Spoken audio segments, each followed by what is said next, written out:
Allegation made by NPF President Dr. Shirozele Lejuchu, stating that Congress had betrayed Nagas in 1998. NPCC President K. Tere clarifies Congress did not agree to boycott elections with anyone, hence issue of betrayal cannot be raised. Directorate of School Education, through a circular, notifies all students intending to seek admission for undergraduate programs will be required to appear for the Common University entrance test from next academic session. In a move to fix deteriorated and pathetic conditions of GS Road, Business Society of Dimapur takes initiative for repairing the road. Association claims road neglected by state government over 20 years and appeals government to at least provide a second process of blacktopping on road.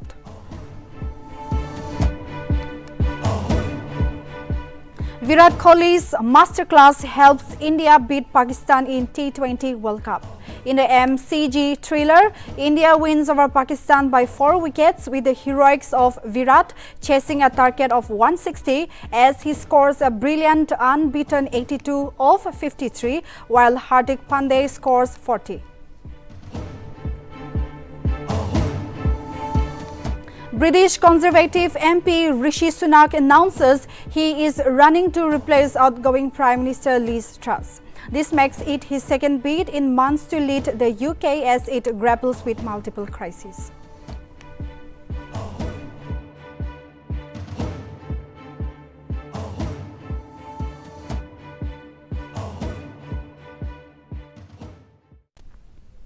Good evening, viewers. Welcome you all to Primetime News. This is Hassan. Now news in details.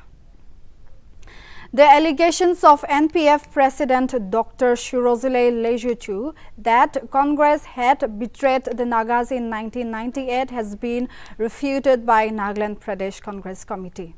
In a press release, NPCC President K. Tere made it clear that Congress did not agree to boycott elections with anyone in 1998, hence the issue of betrayal cannot be raised. Tere further stated that Congress supported NBF candidates in all constituencies where it did not contest in 2018 February election. He also said that Congress had sincerely supported NPF candidate C. Apuk Chamir in the May 2018 Lok Sabha by-election. Meanwhile, he also expressed gratefulness to NPF for supporting Congress candidate K.L. Chishi, who is a former Chief Minister of the state. He declared that neither Congress was the cause of the betrayal, nor had it ever compromised its faith and fundamental principles. He explained that he was issuing the rejoinder to clear the minds of the people from wrong propaganda.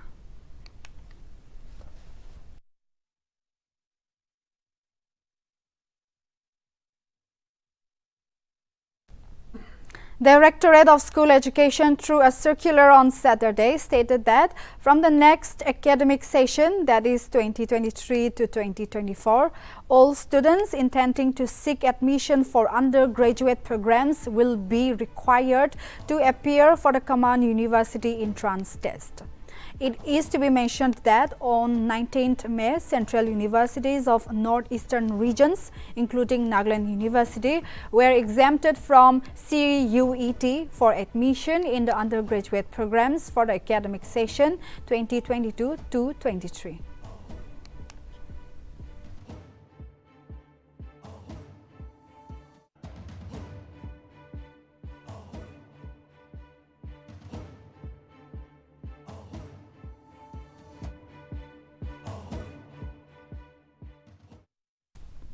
While the commercial road of Dimapur, known as GS Road, is in a deteriorated and pathetic condition for last 20 years and unnoticed by state government, the Business Society of Dimapur has taken the initiative for repairing the road.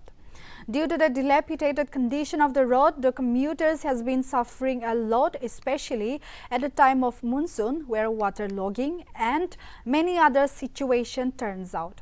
Looking at the sufferings of the commuters in this festive season, the Business Society of Dimapur decided to repair the road starting from GS Road till Dobinala Junction with the budget of rupees 3 lakh collected from the business owners of the GS Road area.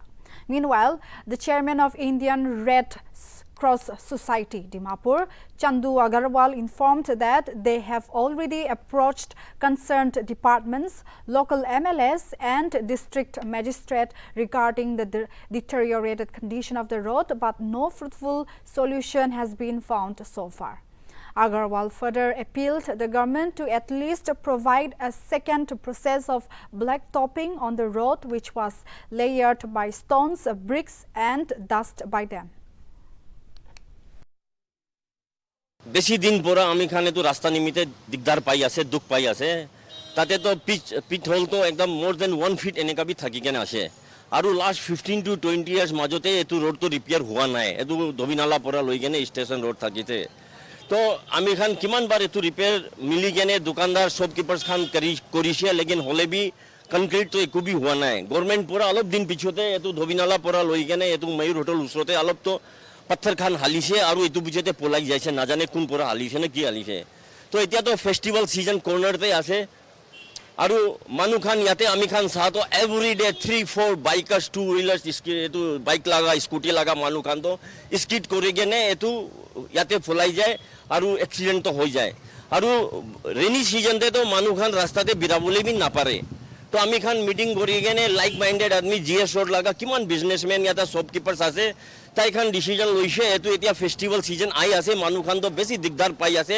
বিরাবলে B না পারে আর গাড়ি B foci যায় ডাঙর গাড়ি আইলে ছোট হইলে B তো এতিয়া দিওয়ালি আছে ছট পূজা আছে ক্রিসমাস আছে নিউ ইয়ার আছে আর এটো তো মেন স্ট্রিট আছে কমার্শিয়াল স্ট্রিট ডিমাপুর লাগা না সবচেয়ে পুরনাওয়ালা তো মানুকে অলপ দিগদার না পাবো আর আরাম পুরা ইয়াতে ট্রাভেল করিব পারিব আর গাড়ি বি ফটাফট যাব তো আমি খান ডিসিজন লইকে কালি রাতি 8 বজে পরা ইয়াতে তো আমি খান काम स्टार्ट करिसे राति 2 बजे तक काली करिसे और आज मॉर्निंग भी 7 पूरा स्टार्ट करी केने एति आसे और एतो तो आज पूरा दिन जाई केने कंप्लीट होबो एतिया स्टेशन पूरा लई केने रामजान की स्कूल टर्निंग पूरा तो आमी खान सब मिली केने एतु काम करी आसे और आमी खान तो गवर्नमेंट पूरा अपील करी आसे एतु रोड लागे रोड के भी अलग साइड दिबी आमी खान बेशी बार भी एतु मेमोरन डेलीगेशन लई केने डीसी लोगोते भी और लोकल एमएलए लोगोते भी एतु कॉन्स्टिट्यूएंसी 2 लगाते भी बेशी बार जाइसे होले भी एकु सल्यूशन तो पा ना तो आमी खान गवर्नमेंट के अपील करी आसे एतिया तो आमी खान रोड पत्थर खान माटी खान इटा खान डाली केने बनाई आसे एतिया इमिडिएटली गवर्नमेंट पूरा आहि केने एतु ब्लैक टॉपिंग करी दिले एतु रास्ता तो अलप दिन तो लास्टिंग करी जाबो एतु तो आमी खान लगा जीएसओ लगा किमान बिजनेसमैन आथे सब पूरा मिलाई केने एकटा हम The official launching program of Helping Hands Nagaland was held on Sunday at Livingstone Foundation International by the founding president, Special Commissioner of Police and Additional Director General of Police, New Delhi, Robin Hibu.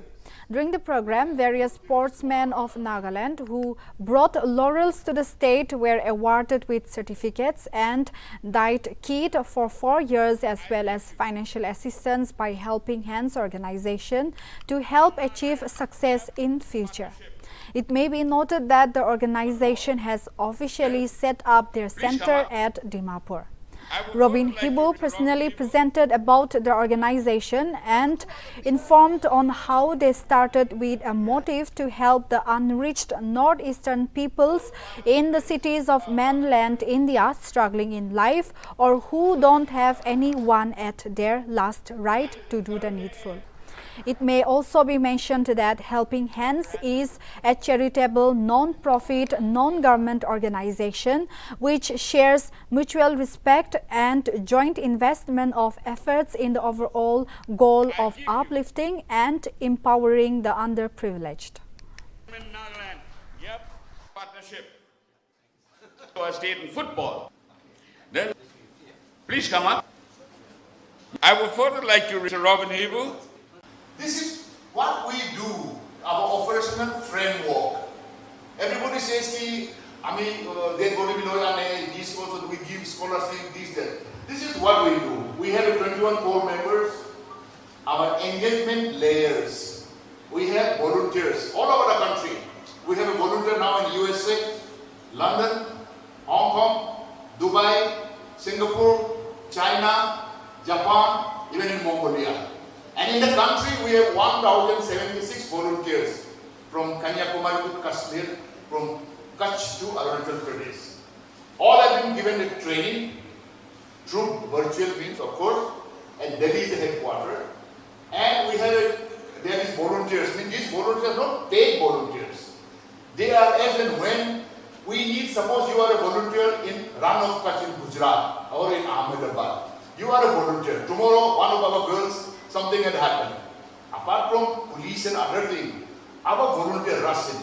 If she is in hospital, she arrange the blood, she call up her family, she call your employees or employers, she take care of that. We make sure that she gets justice, she get good, what is called assistance. This happens all over the country. Who are the people who can be in helping hands?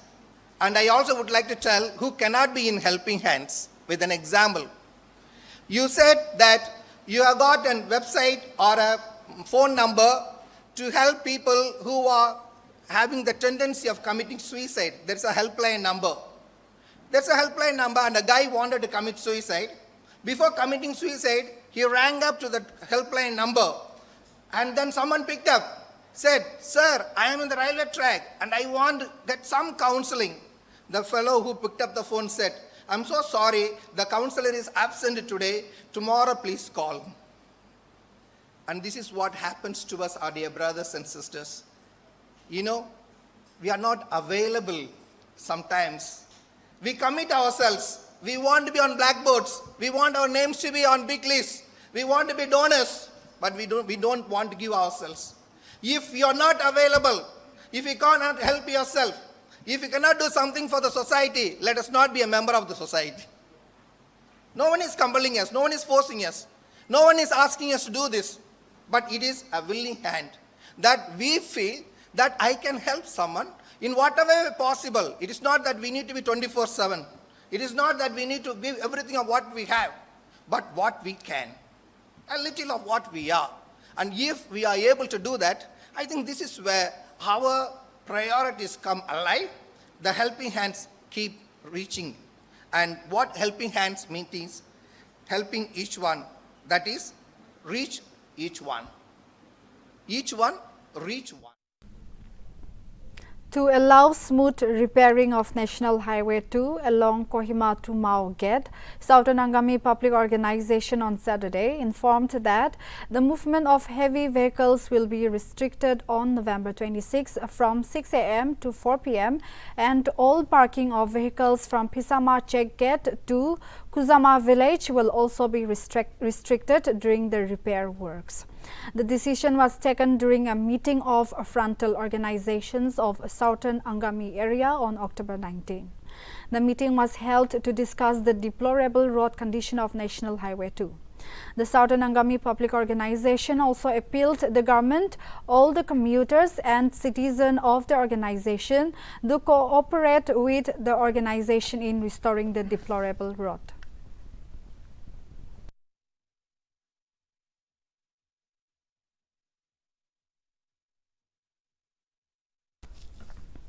On the occasion of Diwali, Governor Professor Jagdish Mukhi on Sunday extended his greetings to the people of the state. The governor, through a press release, stated that the festival of Diwali signifies victory to light over darkness, good over evil, truth over falsehood, and knowledge over ignorance. He further mentioned that Diwali is a festival of lights, decorating homes with colors, which marks the celebrations. On the auspicious day, he wished everyone to be blessed with good health, joy, and prosperity.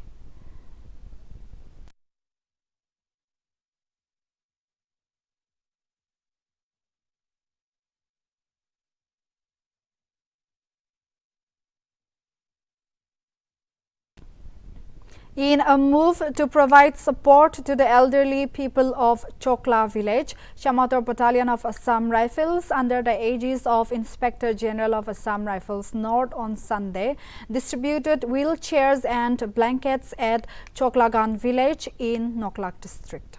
It may be mentioned that it is one of the many goodwill measures taken up by the team of COB Chokla in their area of responsibility. The initiative and commitment of the Assam Rifles was highly appreciated by the villagers, who expressed their heartfelt gratitude and thankfulness to the battalion for their kind gesture.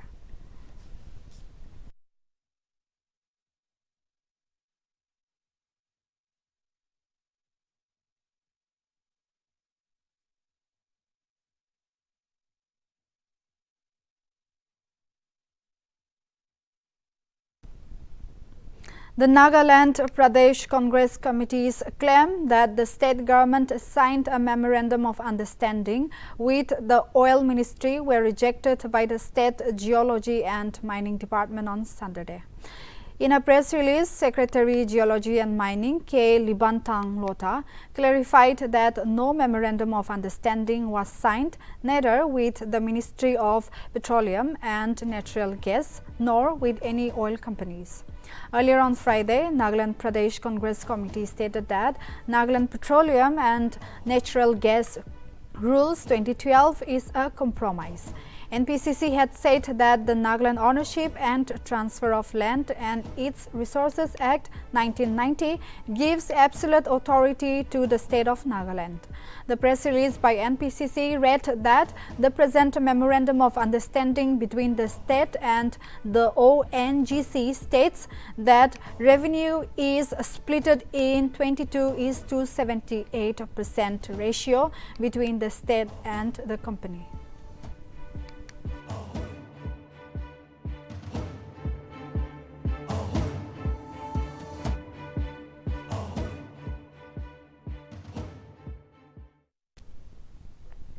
Beauty and Aesthetics Society Nagaland, under the aegis of Government of Nagaland and Northeast Beauty Pageant organizations, will host the first Northeast Beauty Pageant on November 3, 2022 at Cultural Hall in Kohima.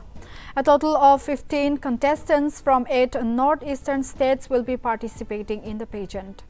President of Beauty and Aesthetics Society Nagaland Mile Pucho opined that the contestants will be introduced to various traditions and culture of the state during the event.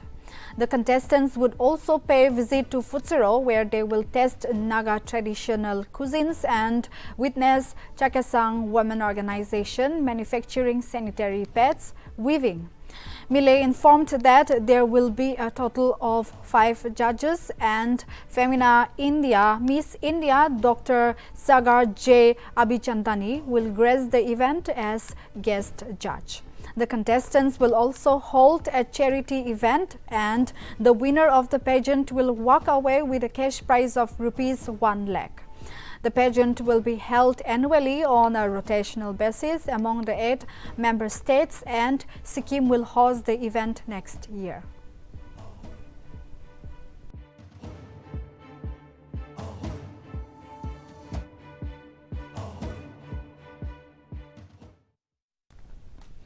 Issuing a warning regarding cyclone Sitrang, the India Meteorological Department on Saturday said that the cyclone is likely to trigger light to moderate rains in most part of the northeastern region during Diwali. According to the latest National Cyclone Bulletin released by IMD, fairly widespread to light or moderate rainfall with isolated heavy rainfalls and thunderstorm or lightning is very likely over Assam and Meghalaya and Manipur, Arunachal, Mizoram, Nagaland and Tripura during 24 to 26 and Arunachal Pradesh on October 25. IMD also stated that isolated very heavy rainfall is also very likely over Assam and Meghalaya, including Nagaland, Manipur, Mizoram and Tripura on October 25 and 26. Meanwhile, Regional Met Central Guwahati issued an orange alert for Parent District on the October 24 and 25 with heavy rainfall likely, and also for Phek, Kifre and Twensang districts on October 25 to 26.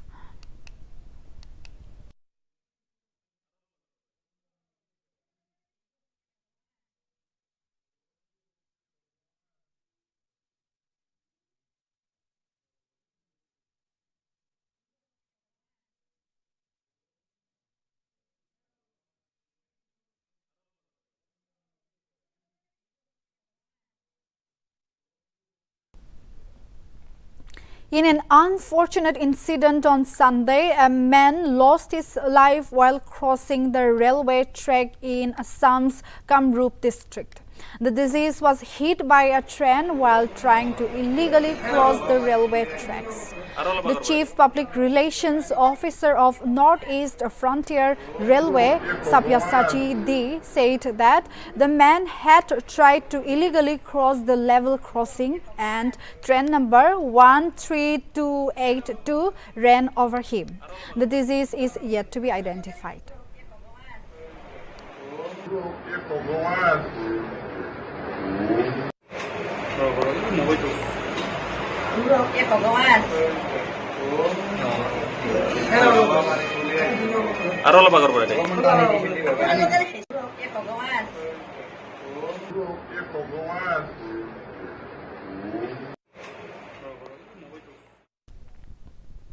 In order to put an end to the smuggling activities, a joint team of Assam Rifles and Excise and Narcotics Department of Aizawl recovered methamphetamine tablets worth rupees 49.99 crore in Saka Thuichun on Saturday. Based on an information received, mobile vehicle check post was launched by the teams on October 22. The team stopped a suspected vehicle around 10:40 a.m. and found methamphetamine tablets during checking. The team has taken 4 individuals in custody and seized the entire consignment of tablets.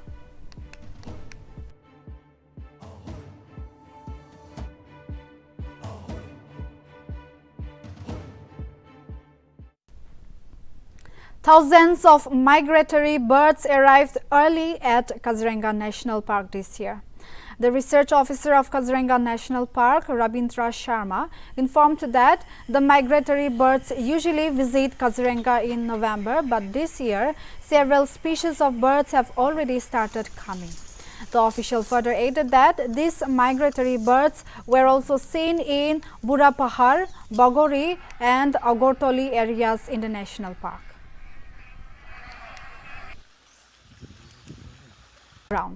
In the first innings, Indian bowlers restricted Pakistan at 159, while young Arshdeep Singh dismissed Pakistan captain Babar Azam for a golden duck on his first ever T20 World Cup delivery. Former captain Virat Kohli almost single-handedly took India towards win despite India losing their top 4 in first 7 overs, and Hardik Pandya's contribution of 40 runs helped India to chase the target set by Pakistan. India needed 16 runs in the last over, and it was R. Ashwin who hit the last ball over the infield to take India over the line. Meanwhile, Iftikhar and Masood both scored 50s from Pakistan's side to set a challenging target for the men in blues.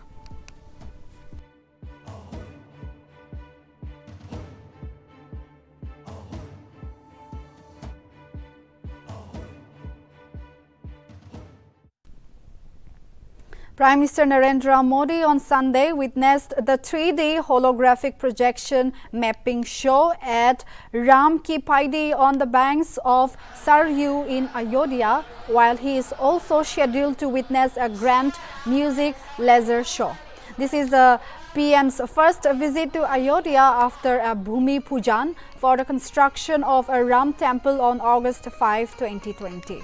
Earlier, Prime Minister offered prayers to Ram Lala at Ram Janambhumi ahead of taking part at Deepotsav, while he was welcomed by Governor Anandbedi Patel and Chief Minister Yogi Adityanath during his arrival. According to Ayodhya Divisional Commissioner Navdeep Rinwa, over 15 lakh earthen lamps has been lit as part of the Deepotsav celebrations by more than 22,000 volunteers, while 5 animated tableaux and 15 Ramlila tableaux showing dance forms from different states will also be presented during the event. हमारे Bharat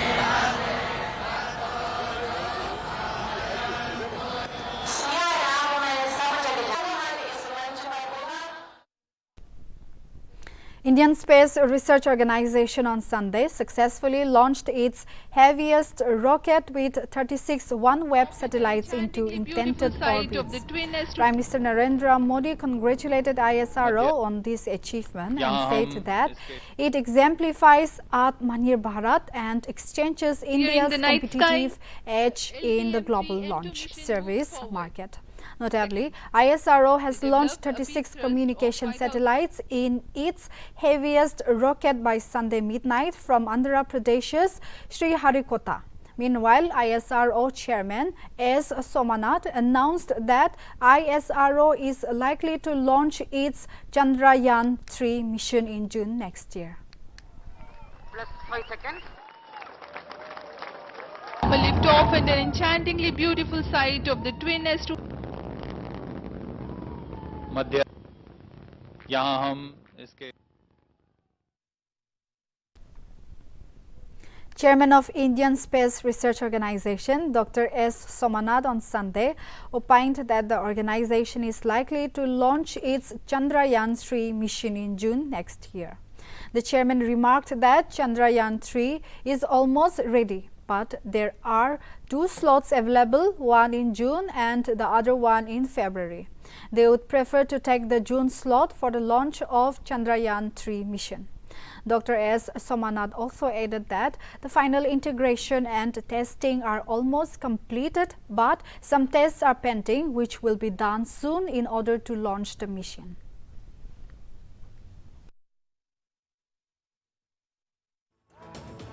Chandrayaan-3 is almost ready. The final integration and testing are almost completed, but there are still a few more simulation and tests pending, and because of that we want to do it little later. And currently there were 2 slots available, one in February and another in June, and we would like to take the June slot for the launch. Chandrayaan-3 is almost ready. The final integration and testing are almost completed, but there are still. After a massive fire broke out on Sunday morning at Gandhinagar's Gymkhana ground in Vijayawada, 2 people lost their lives during the incident. Fire took place in the cluster of cracker shops and fire tenders reached the spot after receiving the news, although the reason for the fire is yet to be ascertained.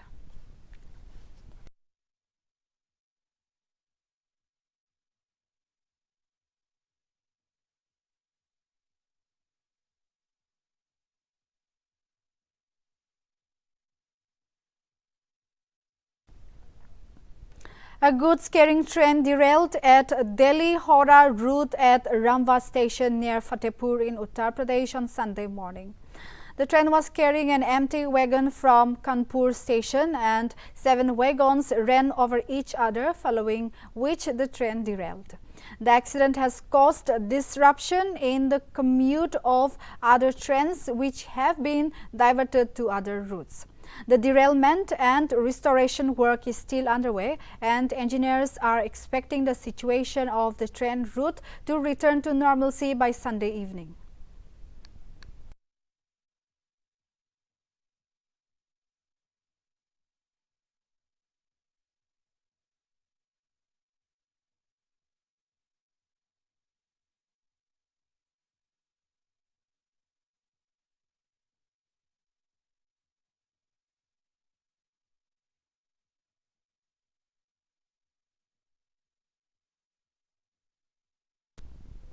British Conservative MP and former United Kingdom Finance Minister Rishi Sunak on Sunday announced that he will be running to replace outgoing Prime Minister Liz Truss. Sunak via Twitter released a statement whereby he wrote that the United Kingdom is a great country but is facing a profound economic crisis, and that he wanted to fix the country's economy, unite the party and deliver for the country.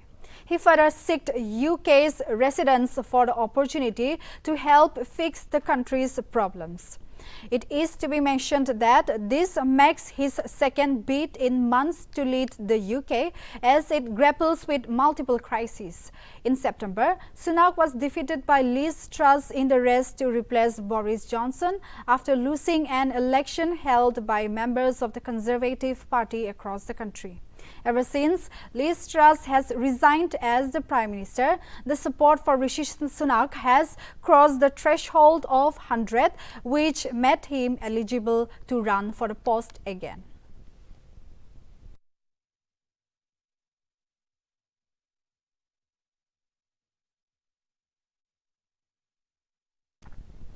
Prime Minister of the Kingdom of Saudi Arabia and Crown Prince Mohammed bin Salman is expected to visit India in the month of November. The visit is on the invitation from Prime Minister Narendra Modi, who sent him through letters through the External Affairs Minister in September. Bin Salman will visit India to meet Modi on his way to the G20 summit in Indonesia's Bali.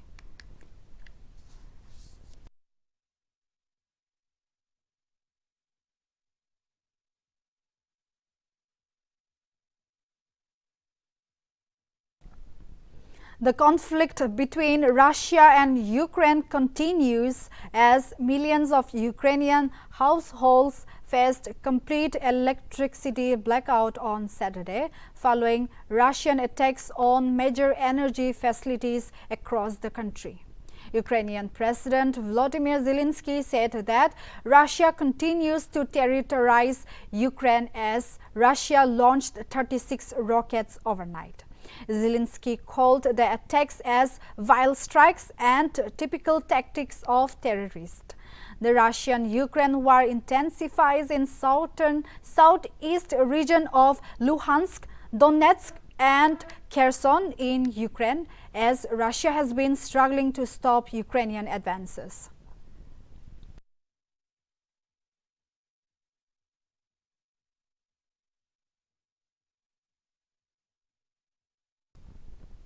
Chinese President Xi Jinping on Sunday made history by becoming the first member of the ruling Communist Party after party founder Mao Zedong to be re-elected for an extraordinary third term in power with the possibility of ruling China for the rest of his life. The Central Committee of the Chinese Communist Party elected Xi as its General Secretary for another 5-year term, tilting the country decisively back towards one-man rule after decades of power sharing among its elite. As Xi spoke to the press, he stated that China cannot develop without the world and the world also needs China. Further, he promised to work diligently for the party and the country.